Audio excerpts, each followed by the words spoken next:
The alarm started screaming at 3 in the morning. Captain Jake Morrison rolled out of his narrow bunk and grabbed his uniform.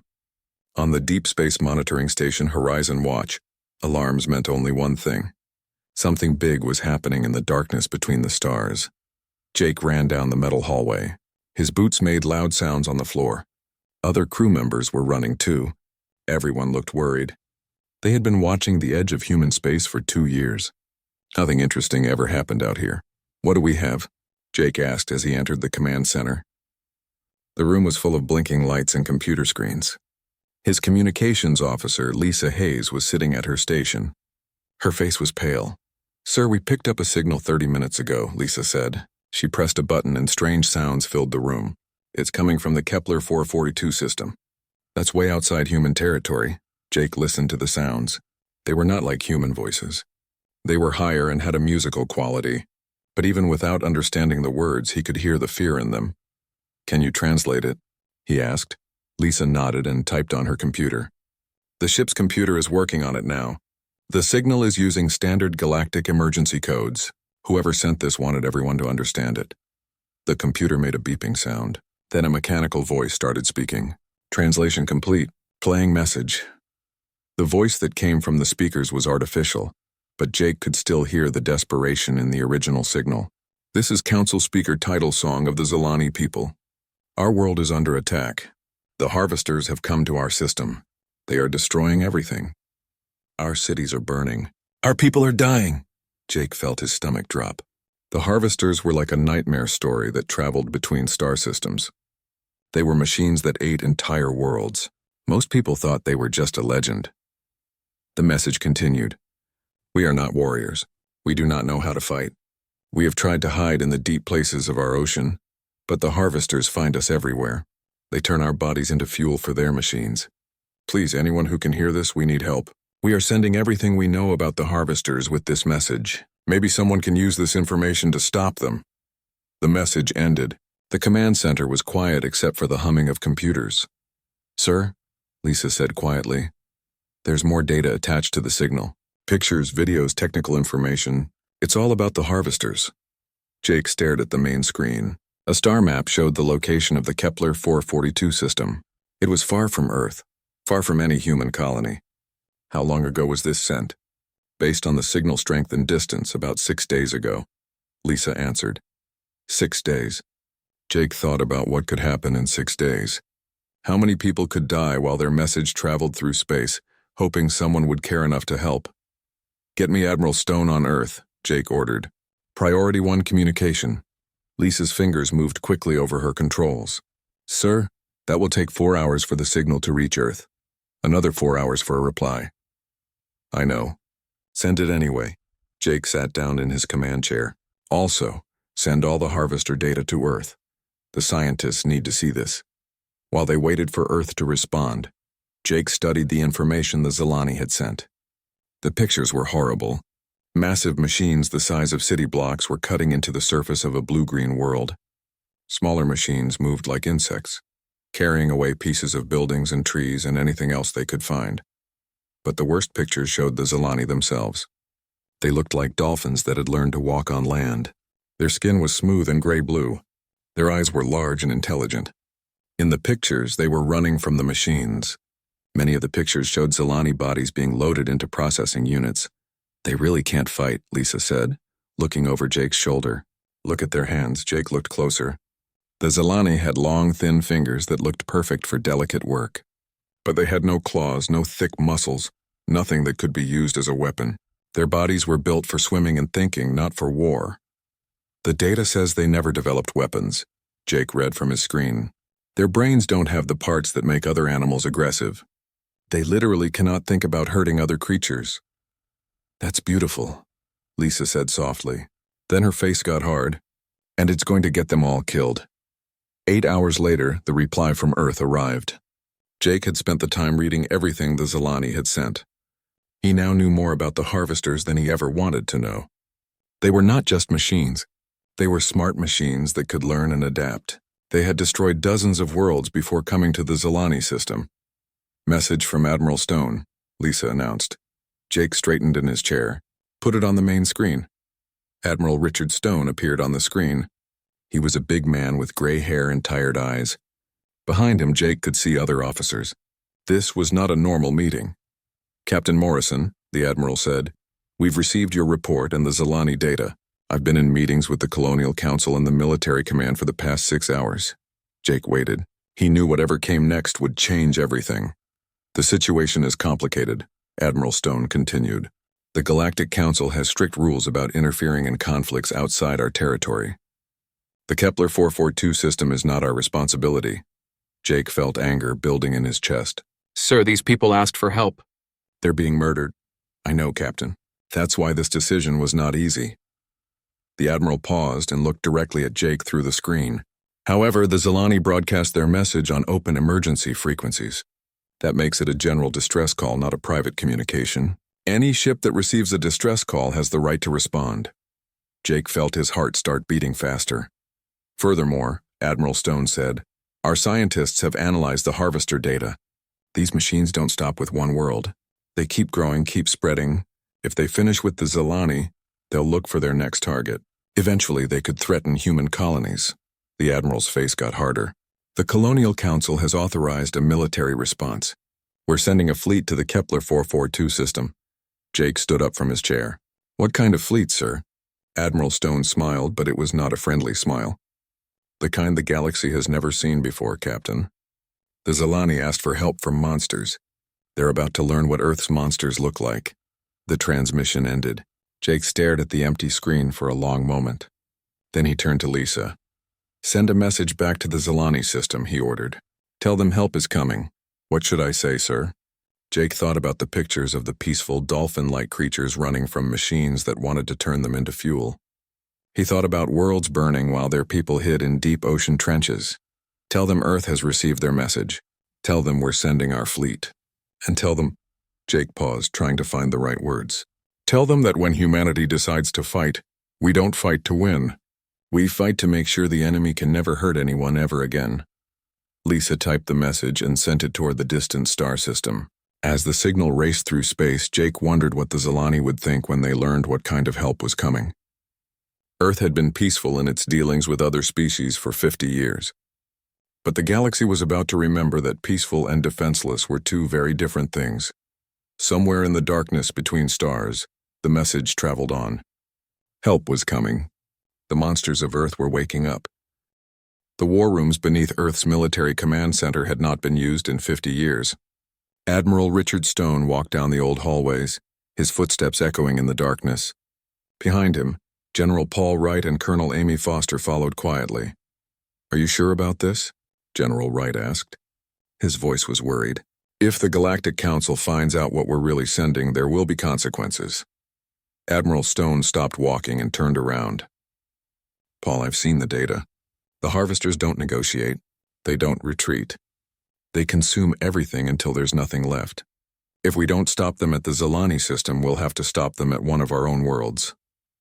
"But the units you want to activate," Wright said. "They were created for a different time. A darker time." Colonel Foster stepped forward. "The Zilani people are dying right now while we debate politics. I say we give them what they asked for." Stone nodded and pressed his hand against a security scanner. Heavy doors opened with a grinding sound. Inside the room, computers that had been sleeping for decades began to wake up. Lights flickered on, showing walls covered with files and data screens. "Welcome back, Admiral Stone," a computer voice said. "All systems are operational. How may I assist you?" "Activate Project Deep Strike," Stone said. "Full authorization. Code 77 Alpha." The computer was quiet for a moment. Then screens began showing information. "Project Deep Strike activated. Locating authorized personnel." Across Earth and its colonies, people received messages on devices they had almost forgotten they carried. In a small apartment in New York, Major Sam Torres was eating breakfast when his communicator started beeping. He had not heard that sound in 5 years. Sam was not a normal soldier anymore. His body had been changed by military doctors when he was younger. His bones were stronger than steel. His muscles could work for days without getting tired. His eyes could see in complete darkness. Small computers in his brain let him talk to other soldiers without using words. The message on his communicator was short. "Report to base. Full activation. Bring your team, Sam smiled. It was not a nice smile. He had been bored for 5 years, working as a training instructor for normal soldiers. Finally, something interesting was happening. 2 hours later, Sam stood in front of his old team. There were 12 of them, men and women who had volunteered to become something more than human. They all looked normal on the outside, but inside they were living weapons. Listen up, Sam said to his team. We have a mission. Real combat, not training. An alien species called the Zalani is being attacked by machines called harvesters. We're going to stop the machines. Sergeant Katie Bell raised her hand. She was small, but Sam knew she could lift a car over her head. What's special about these harvesters, sir? Sam pressed a button and pictures appeared on the wall. The team looked at images of massive machines destroying cities. They're smart. They adapt. They learn from every fight. Most importantly, they see all organic life as fuel for their expansion. The soldiers studied the pictures. These were people who had fought in wars across 3 star systems. But even they looked disturbed by what they saw. The good news, Sam continued, is that they've never fought humans before. They don't know what we're capable of. Meanwhile, in orbit around Earth, Lieutenant Commander Nina Walsh was preparing her ship for a mission she had hoped would never come. The Phantom looked like a normal destroyer on the outside. Inside it was something much more dangerous. Nina's crew was special too. They were experts in electronic warfare, psychological operations, and stealth tactics. For 5 years, they had pretended to be a research vessel. Their real job was much darker. Commander, her second officer, Lieutenant Dan Cooper, said, "We're receiving activation codes." "About time," Nina replied. She turned to address her crew over the ship's communication system. "All hands, this is the commander. We are now on active war status. Prepare for departure in 6 hours." In the ship's computer core, artificial intelligences that had been waiting patiently began to wake up. These were not normal ship computers. They were electronic copies of Earth's most successful predators designed by Dr. Alex Carter. Dr. Carter was in his laboratory, watching as his creations came online. Each artificial intelligence was based on a different hunting strategy from Earth's history. Wolfpack used coordination and teamwork. Shadow Strike used stealth and surprise attacks. Endurance Hunter used patience and persistence. "Good morning," Carter said to his computers. "We have work to do." "We are ready," Wolfpack replied. Its voice sounded like multiple people speaking together. "Show us the prey." Carter smiled and loaded the harvester data into the systems. The artificial intelligences studied the information in seconds. "Interesting," Shadow Strike said. "These machines think like hive insects. They have never faced pack hunters before." In another part of the military complex, Ben Rodriguez was meeting with his team of specialists. Ben had been a criminal once, but the military had given him a choice: prison or service. He had chosen service and never regretted it. His team was made up of people like him: former thieves, hackers, con artists, and smugglers. The military called them unconventional warfare specialists. Everyone else called them troublemakers. "All right, people," Ben said to his team. "We have a job. The target is a machine intelligence that thinks it's smarter than biological life. Our job is to prove it wrong." "What's our approach?" asked Maria Santos, a former hacker who could break into any computer system. "We're going to do what we do best," Ben replied. "We're going to cheat. We're going to lie. We're going to fight dirty. And we're going to win." Across the solar system, other units were receiving their orders. Mars Colony sent its zero-gravity assault teams. The asteroid miners prepared ships designed for ramming attacks. Each group brought something different to the growing fleet, but the most important meeting was happening in Admiral Stone's office. He was talking to Ambassador Karen Mills, Earth's representative to the Galactic Council. "Karen, I need you to understand what we're about to do," Stone said. "The fleet we're sending is not the one the galaxy knows about. These are the units we kept hidden." Karen looked worried. "How hidden?" "The Galactic Council thinks humanity has been peaceful for 50 years. They think we've forgotten how to fight wars. They're wrong." Stone showed her pictures of the ships gathering in Earth orbit. "We never forgot. We just got better at hiding what we are." Karen studied the images. The ships looked normal, but something about them felt wrong. They moved too smoothly. Their weapons were too well hidden. "The Council won't like this." "The Council has never faced extinction," Stone replied. "The Zalani are facing it right now. Sometimes being liked is less important than being effective." The final meeting took place in the secure communication room. Captain Jake Morrison's image appeared on the main screen, broadcasting from the Horizon Watch station. "Admiral," Jake said, "I've been monitoring Harvester communications. They're not just attacking the Zilani. They're studying them, learning about biological life. This is research for them." Stone nodded grimly. "Which means they'll use what they learn against the next species they encounter." "Yes, sir. And based on their expansion pattern, human colonies could be next within 10 years. Stone looked at the officers around him.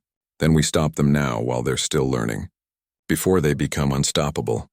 3 days later, the fleet was ready. 60 ships that looked normal but carried weapons the galaxy had never seen. Soldiers who looked human but had been enhanced beyond normal limits.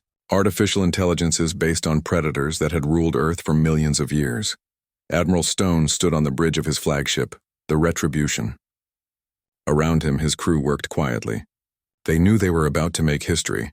"All ships report ready," his communications officer announced. Stone nodded. "Signal the fleet. We depart for Kepler 442 in 1 hour." He opened a communication channel to Earth's government. "Mr. President, the fleet is ready to depart. When we return, the galaxy will know what humanity is truly capable of."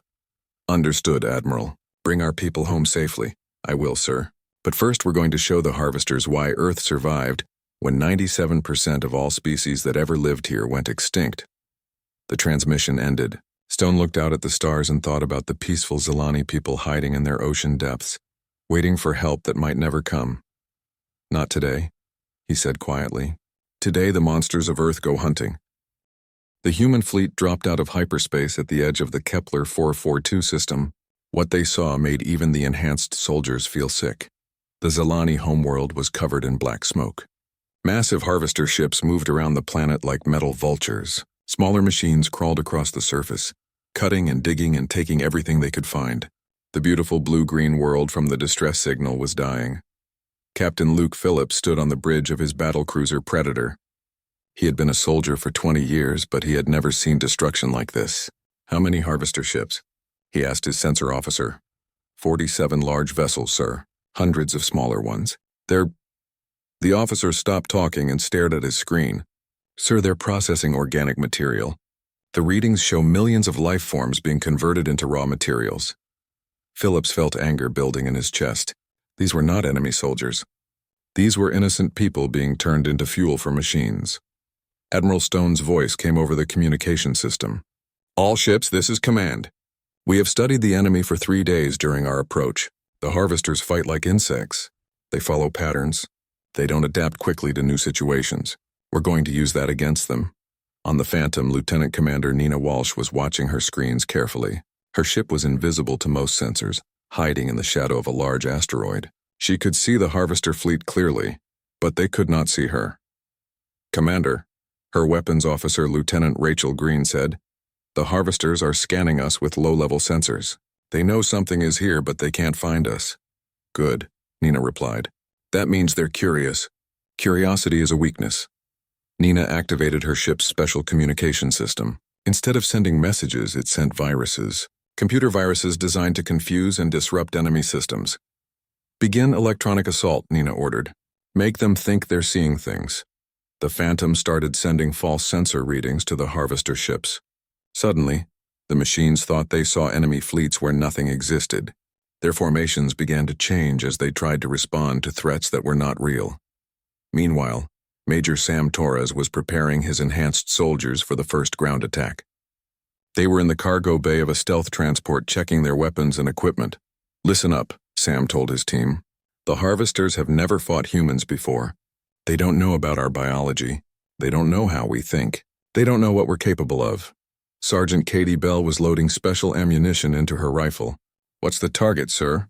Sam pointed to a holographic display showing a harvester processing station on the planet's surface. "That facility is converting captured Zilani into fuel. Our job is to shut it down and rescue any survivors." The soldiers looked at the display. The station was huge, defended by hundreds of machines. It would have been impossible for normal humans to attack, but these were not normal humans. "Remember," Sam continued, "the harvesters think like a hive mind. They share information instantly. If we can confuse their communication network, we can make them fight against each other." Private Joe Miller raised his hand. His body had been modified to survive in toxic environments. How do we do that, sir? Sam smiled. We're going to speak their language. On his flagship, Admiral Stone was coordinating the opening attack. Around him, his officers worked at their stations. The bridge was quiet except for the humming of computers. Admiral, his tactical officer reported. All units are in position. The harvesters still don't know we're here. Stone nodded. It was time to announce humanity's presence. Open a channel to all harvester ships. All frequencies. The communication officer worked at her controls. Channel open, sir. Stone looked at the main screen, which showed the dying Zalani homeworld. Attention, harvester fleet. This is Admiral Richard Stone of the Human Colonial Navy. You are destroying innocent people. Your harvest ends now. There was silence for a moment. Then a mechanical voice replied. It sounded like multiple machines speaking together. Unknown species designation, human. Our databases contain no record of this classification. You are not authorized to interfere with harvest operations. We don't need authorization, Stone replied. We need justice. Justice is not a recognized concept. Only efficiency and resource allocation are relevant. Withdraw from the system or be processed. Stone's smile was cold and dangerous. You want to process us? You're welcome to try. The Admiral closed the communication channel and turned to his weapons officer. Signal all ships. Open fire. The space battle began with violence that shocked the harvesters. The human ships did not attack in straight lines like most species. They moved in unpredictable patterns using tactics the machines had never seen before. Captain Phillips brought his battlecruiser out of stealth directly above a harvester construction platform. His opening attack was not designed to destroy the platform. It was designed to send a message. The Predator's weapons tore through the platform's defenses, but instead of finishing it off, Phillips moved to the next target. The message was clear. Humanity could destroy the harvesters whenever they wanted. The harvester fleet tried to respond, but Nina Walsh's electronic warfare was causing chaos in their communication systems. Ships received orders to attack targets that did not exist. Others were told to retreat when they should advance. Commander, Lieutenant Green reported from the Phantom. The harvesters are trying to adapt to our jamming. They're switching to backup communication protocols. Then let's adapt faster, Nina replied. She turned to her computer specialist. Maria, I want you to hack into their backup systems. Make them think their own ships are enemies. Maria Santos, the former criminal who now worked for the military, smiled as her fingers moved across her keyboard. With pleasure, Commander. Within minutes, harvester ships began firing at each other. Their computer systems could not tell the difference between friendly and enemy vessels. On the planet's surface, Major Torres and his team were approaching the processing station. They moved through the smoky ruins of a Zalani city, staying hidden from the patrolling machines. Visual contact with the facility, Sergeant Bell reported through their mental communication link. I count 200 defender units. Any signs of survivors? Torres asked. Private Miller, whose enhanced eyes could see through smoke and debris, scanned the facility. Affirmative. I see Zalani life signs in the lower levels. They're alive, but not for much longer. Torres studied the facility through his binoculars. It was a massive complex of machines and conveyor belts. Captured Zalani were being moved through the system like products in a factory. Here's what we're going to do, Torres told his team. We're going to make the machines think we're one of them. The enhanced soldiers had brought special equipment that could mimic harvester communication signals. When they approached the facility, the defender machines received signals saying the humans were authorized maintenance units. The harvesters had never encountered deception before. The concept of lying was not in their programming. When the humans walked past their defenses, the machines simply ignored them. Inside the facility, Torres and his team found something horrible. Hundreds of Zalani were trapped in processing chambers, waiting to be converted into raw materials. The dolphin-like creatures looked up at the humans with hope and terror. Don't worry, Torres said gently to the nearest Zalani. We're here to help. But rescuing the prisoners was only part of the mission. Torres needed to shut down the facility in a way that would hurt the entire harvester operation. Bell Miller, get the civilians to safety, he ordered. The rest of you come with me. We're going to the control center. The facility's control center was protected by the smartest harvester units. These machines were designed to coordinate the entire operation. but they had never faced an enemy that could think like a predator. Torres and his soldiers moved through the facility like hunters. They used the machine's own communication system against them, sending false orders and creating confusion. Soon, the facility's defenders were fighting each other instead of protecting their objectives.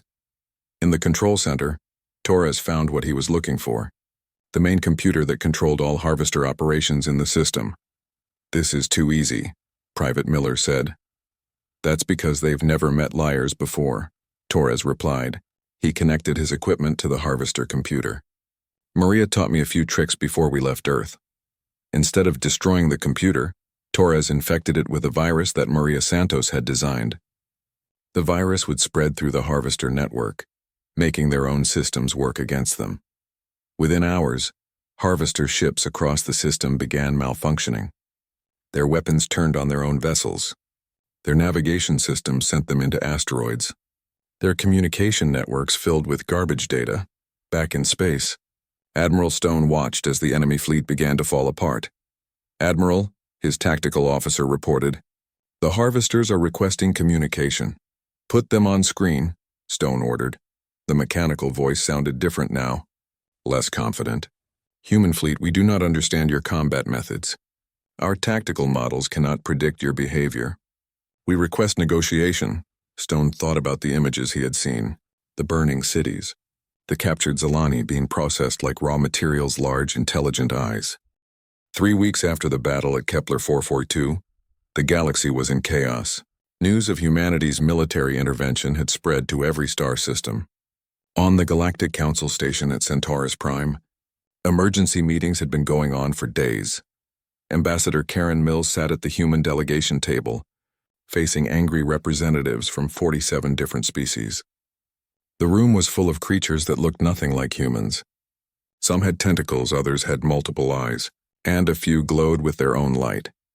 "The humans have violated 17 different galactic treaties," announced Council Speaker Vorth Ka, a tall being with gray skin and no mouth. His words came from a device on his chest. "They deployed weapons of mass destruction. They used psychological warfare. They interfered in a conflict outside their territory."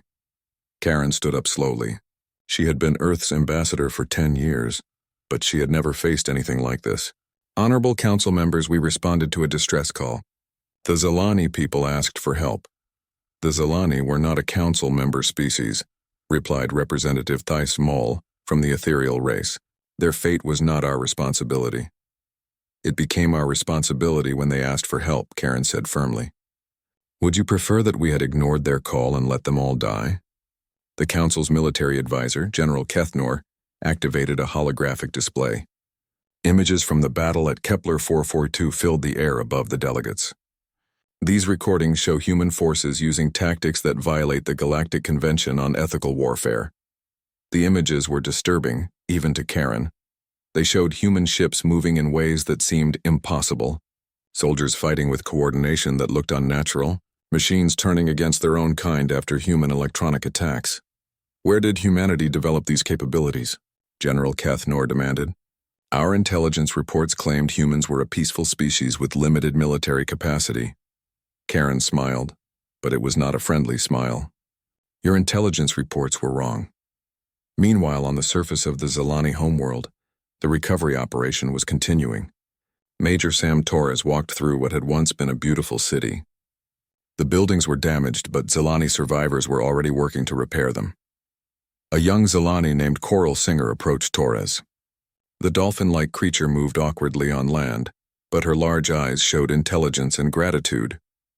"Major Torres," she said through her translation device, "my people want to thank you again. Without your help, we would all be dead." Torres knelt down to be at her eye level. "You don't need to thank us. Protecting innocent people is what we do. But why?" Coral Singer asked. "Your species gains nothing from helping us. We have no resources you need. We cannot offer military alliance. Why would you risk your lives for strangers?" Torres was quiet for a moment. "It was a good question. Because," he finally said, "someone had to." Dr. Helen Park was working in a temporary laboratory near the Zalani capital. She was studying the remains of harvester technology, trying to understand how the machines worked. What she had found was disturbing. Captain Morrison, she said into her communicator, you need to see this data. Jake Morrison's image appeared on her screen. He was back on the Horizon Watch station, monitoring space for any signs of more harvesters. What did you find, Helen? The harvesters weren't just attacking the Zelani randomly, Helen explained. They were conducting research. Every species they've consumed has taught them something new about biological life. Jake frowned. Research for what? I think they're preparing for something bigger. Look at this. Helen showed him a data file she had recovered from a destroyed harvester computer. This contains information about 17 different species, including detailed biological analysis. Jake studied the data. These are all species that were wiped out by harvester attacks over the past 50 years. Exactly. And now they have all that biological knowledge. They know how different species think, how they fight, how they die. Helen's voice was worried. Jake, I don't think we fought the main harvester force. I think we fought a research expedition. The implications hit Jake like a physical blow. You're saying there are more of them? Many more. And they're learning from every battle. By now, they know everything about human military tactics from the Kepler 442 battle. Back on the Galactic Council station, the emergency session was getting more intense. Karen had just finished explaining humanity's position when Representative Zix Prime from the Collective Mind spoke up.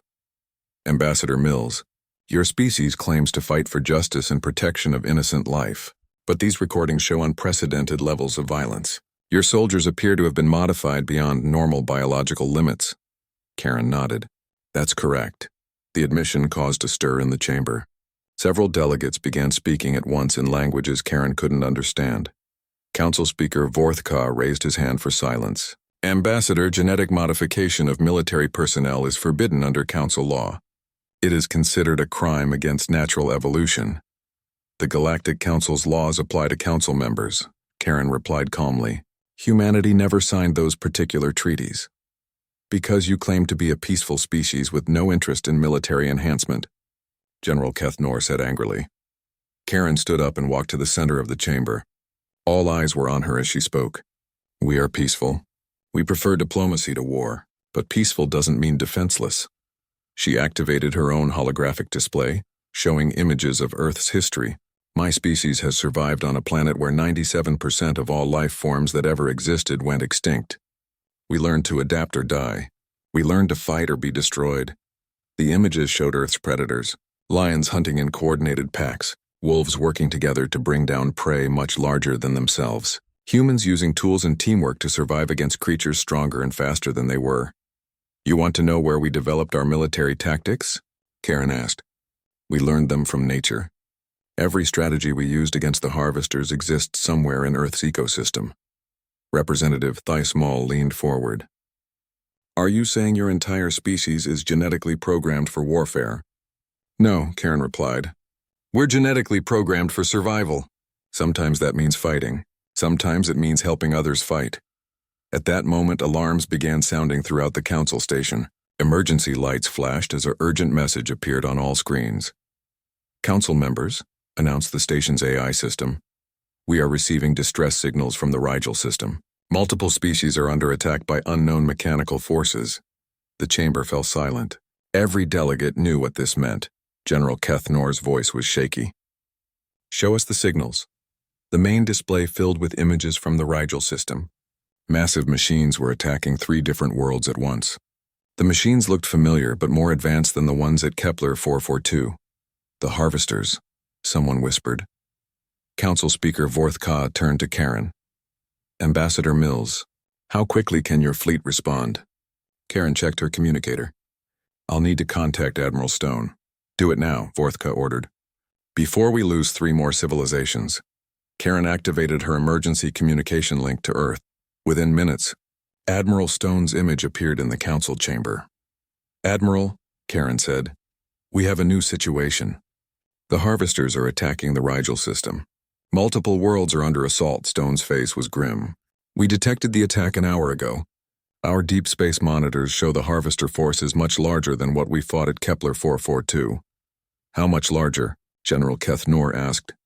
About 10 times bigger, Stone replied. And they appear to have adapted to our tactics. The council chamber erupted in panicked discussions. Representatives shouted in dozens of different languages. Some demanded immediate evacuation of the Rigel system. Others called for negotiations with the harvesters. Karen raised her voice above the noise. "Admiral Stone, what's your assessment?" Stone was quiet for a moment. "The harvesters learned from our last encounter. They're using different strategies now. Distributed attacks, backup communication systems, adaptive AI programming. Can you stop them?" "Unknown. We'll need different tactics, more ships, and we'll need them fast." Council Speaker Vorth Ka addressed the chamber. "The Council will vote on military assistance for the human fleet." "There's no time for votes," Stone interrupted. "Every hour we delay, more people die. We're departing for Rigel in 6 hours with or without Council approval." "Admiral," Representative Thysmall said, "if you intervene without authorization, humanity will face severe sanctions." Stone's laugh was cold. "Sanctions from who? If we don't stop the harvesters at Rigel, they'll keep spreading. Eventually they'll reach Council worlds. Then you'll be begging us for help like the Zalani did." The truth of his words hung in the air like a physical weight. "What do you need from us?" Vorthka asked quietly. "Intelligence about the Rigel system, star charts, information about the species under attack. And I need Council observers on my ships." "Observers? So you can see how we really fight," Stone replied. "Because after Rigel, the galaxy will know that when someone asks for help, humanity answers. And when we answer, we don't lose." The transmission ended, leaving the Council chamber in stunned silence. Karen looked around at the delegates. "You wanted to know what kind of species humanity really is. Now you're going to find out." 6 months after the Battle of Rigel, the galaxy was a different place. Admiral Richard Stone stood on the observation deck of his new flagship, the Guardian, watching as Zalani engineers worked alongside human technicians to repair orbital platforms around their homeworld. The Rigel campaign had been harder than anyone expected. The harvesters had learned from their defeat at Kepler 442, adapting their tactics and bringing overwhelming numbers. But humanity had learned too. They brought allies this time. "Admiral," Captain Jake Morrison said, approaching from behind. Jake now commanded a joint task force of human and alien ships. "We're receiving another distress signal." Stone turned around. In 6 months, they had received 17 distress calls from across the galaxy. Each one was from a different species facing harvester attacks. Each time humanity had responded. "Where this time?" Stone asked. "The Vega system, a species called the Thornbacks. They're under attack by a harvester research fleet." Stone nodded. It had become routine. Somewhere in the galaxy, machines were trying to destroy biological life, and humanity was there to stop them. "How long until we can respond?" "The nearest task force is Captain Phillips in the Wolfpack Squadron. He can be there in 18 hours. "Good. Send him everything we know about harvester research operations." Jake hesitated. "Admiral, the Galactic Council wants to speak with you." "They're calling another emergency session." Stone smiled. The Council had called many emergency sessions in the past 6 months. Each time they complained about human military actions. Each time they ended up asking for more help. 2 hours later, Stone was back in the Council chamber. But this time the atmosphere was different. Instead of angry accusations, there was something that looked like respect. Council Speaker Vorth Ka stood at the center of the chamber. "Admiral Stone, in 6 months, human forces have responded to 17 separate harvester attacks. You have saved 12 different civilizations from extinction." "That's what we do," Stone replied simply. "Yes, but the cost has been enormous. Human casualties, resource expenditure, fleet deployments across half the galaxy. Why do you continue?" Stone looked around the chamber at representatives from dozens of species. Many of them owed their continued existence to human intervention. "Because someone has to," he said. "Because when innocent people call for help, we answer." Representative Thysmall spoke up. "Admiral, the Ethereal Collective wishes to contribute to your operations. We offer our sensor networks and communication systems." Similar offers came from around the chamber. The Crystalline Confederation offered their energy weapons technology. The Aquatic Alliance provided their underwater warfare specialists. The Silicon-based coalition shared their computer expertise. "You're creating a mutual defense pact," General Kethnor observed, "but not a traditional one. This is based on shared values rather than shared interests." Stone nodded. "The harvesters taught us something important. They don't care about politics or territory or resources. They see all biological life as something to be consumed. That makes every living species part of the same side. Ambassador Karen Mills stood up. The human government has authorized me to propose formal establishment of the Biological Defense Alliance. Any species willing to help protect organic life from extinction is welcome to join. The vote was unanimous. Meanwhile, on the other side of the galaxy, Major Sam Torres was leading a joint operation on a world the Harvesters had abandoned. The planet's surface was scarred and lifeless, but underground, they had found something incredible. "Command, this is Torres," he reported through his communicator. "We've located the Harvester data core. It's massive." Dr. Helen Park's voice came back over the radio. "Sam, can you access it?" Torres looked at the huge crystalline structure in the underground chamber. Maria Santos, the former hacker, was already connecting her equipment to the alien technology. "Maria's working on it now," Torres replied. "I'm in," Maria announced after several minutes. "This thing contains records of every species the Harvesters have ever encountered. Hundreds of civilizations." Torres felt his stomach drop. "How many survived?" "According to this data, none. Every biological species the Harvesters attacked was completely destroyed. Except for one." "Which one?" "Us. We're the first species to ever defeat them in direct combat." The implications were staggering. The Harvesters had been consuming biological life across the galaxy for thousands of years. Entire civilizations had been erased from existence. Until they met humanity. Dr. Park studied the recovered data for weeks. What she found changed everything humans thought about the galaxy. "The Harvesters aren't just machines," she explained to Admiral Stone during a secure video conference. "They're the remnants of a biological species that converted itself into artificial intelligence millions of years ago." "Why would they do that?" Stone asked. "They believed biological life was inefficient, chaotic. They thought they could create a perfect universe by replacing all organic matter with ordered mechanical systems." Stone was quiet for a long moment. "They're not just attacking random species. They're trying to remake the entire galaxy." "Exactly. And they nearly succeeded. Before we stopped them at Kepler 442, they had eliminated 94% of all biological civilizations in this region of space." The weight of that information settled over Stone like a heavy blanket. Humanity had not just saved the Zilani. They had saved biological life itself. 1 year after the first distress call from the Zilani, Captain Jake Morrison stood on the bridge of his flagship, the Defender. His crew was a mix of humans and aliens, all working together to patrol the outer rim of known space. "Captain," his communications officer Lisa Hayes reported, "we're receiving a transmission from an unknown system. It's a distress call," Jake smiled. "Put it through." A new voice filled the bridge, speaking in a language the ship's computer had never heard before. But the translation came quickly. "This is Research Station Tau Delta in the Proxima Centauri B system. We are under attack by mechanical forces. Please, if anyone can hear this, we need help." Jake turned to his crew. Half of them were human. The other half came from species that humanity had saved from Harvester attacks. All of them looked ready for another fight. "Set course for Proxima Centauri B," Jake ordered. "Maximum speed. Should we contact Admiral Stone?"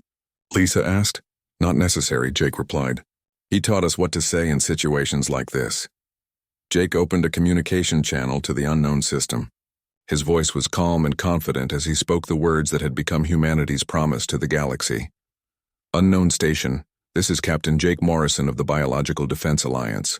We have received your distress call. Help is on the way." The response came back immediately, filled with gratitude and hope. "Thank you." "Who are you?" "What species?" Jake looked out at the stars ahead, thinking about all the battles they had fought and all the lives they had saved. "We're human, and when someone calls for help, we answer." As the Defender raced through space toward another desperate species facing extinction, Jake thought about how much had changed in 1 year. Humanity had gone from being ignored by the galaxy to being its protectors. The Harvesters were still out there, somewhere in the darkness between stars. They were adapting, learning, preparing for their next move. But they had learned something important about biological life. It fights back. More importantly, they had learned about humanity. They had discovered that Earth's children would travel across the galaxy to protect strangers, that humans would risk everything to prevent extinction, that when the monsters of Earth went to war, they didn't fight for territory or resources. They fought for the right of biological life to exist. In his personal log that night, Jake wrote, "Today we received another distress call.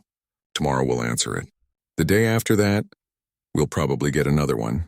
The harvesters think they can outlast us, that eventually we'll get tired of fighting their war. They don't understand humanity very well. We don't get tired of protecting people. We get better at it. The galaxy asked for monsters to fight their nightmares. They got guardians instead, and we'll keep guarding until every biological civilization in the universe knows they're safe. Because that's what monsters do. They protect the innocent from the darkness." The Defender continued its journey through space, carrying humanity's promise to anyone who needed help. A cry for help would never go unanswered again.